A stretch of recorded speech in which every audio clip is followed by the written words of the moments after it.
Welcome to The Explainer. Today, we're going to unpack the secrets of a molecule that's literally powering your brain as you watch this: glucose. We call it the sugar of life, but that simple name, it hides a structure that's surprisingly complex and always on the move.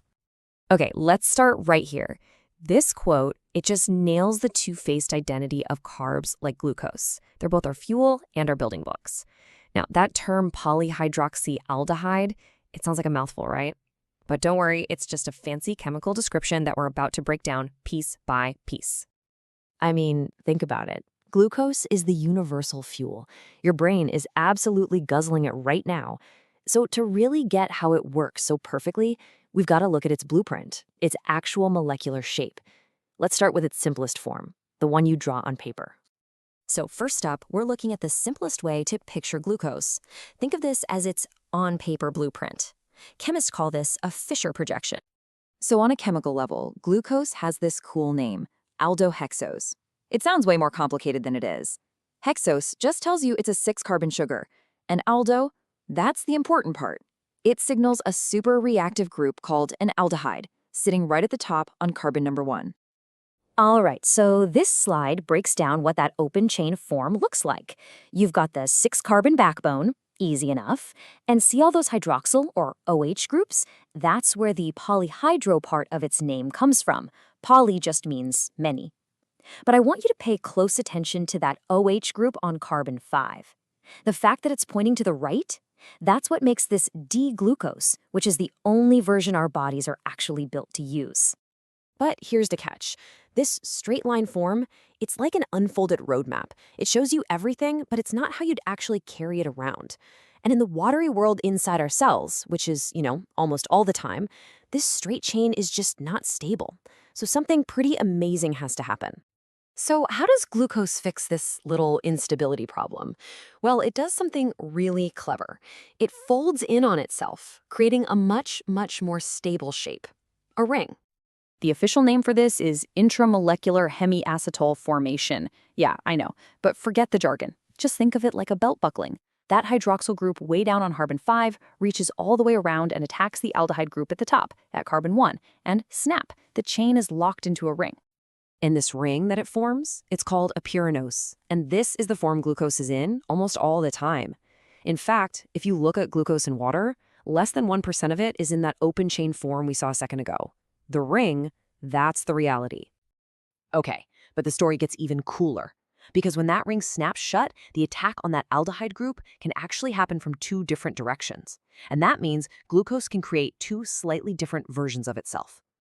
And here they are. Meet the anomers, alpha and beta glucose. They are almost identical twins. The only difference, the only one, is which way that new hydroxyl group on carbon 1 is pointing. We now call this the anomeric carbon, by the way. So in the alpha form, it points down. In the beta form, it points up. It seems like such a tiny detail, but trust me, this tiny up or down difference has massive, massive consequences for life. So in water, glucose doesn't just pick a side and stick with it. Nope, it's constantly opening back up for a split second into that linear form and then closing again, flickering back and forth between the alpha and beta anomers. It's like this constant dynamic dance. And this whole process is called mutarotation. We can actually watch it happen by seeing how a solution of glucose bends light. If you start with pure alpha, it bends light at plus 112 degrees. If you start with pure beta, it's way down at plus 19 degrees. But here's the cool part. Just leave either of them alone for a bit, and they'll both eventually settle at a stable mixture, right around plus 52 degrees. That tells us it's a mix of both forms, with the beta form being a little more common because it's a bit more stable. All right, let's zoom out for a second. Glucose isn't flying solo. It's part of this huge family of sugars. They're all built from the exact same C6H12O6 blueprint, but with different 3D arrangements. So glucose has 4 specific carbons, numbers 2, 3, 4, and 5, that are called chiral centers. You can think of them like joints where the attached groups can be arranged in 2 different ways, kind of like a left-hand and a right-hand version. So with 4 of these spots, the math is pretty simple. It's 2 to the power of 4, which gives us 16 possible sugars. That's a huge family. And here's the key takeaway. One tiny change creates a completely different sugar. Just look at galactose. That's the sugar in milk. It's just glucose, but with the OH group on carbon 4 flipped to the other side. That's it. Same thing for mannose, but on carbon 2. And if you make a perfect mirror image of the whole thing, you get L-glucose, which our bodies can't even recognize as food. It's wild. So why do we care? Why does all this shape-shifting and these tiny little structural details matter so much? Well, because every single one of these features is directly tied to a vital job it does in our bodies. It's the classic rule in biology: structure is function.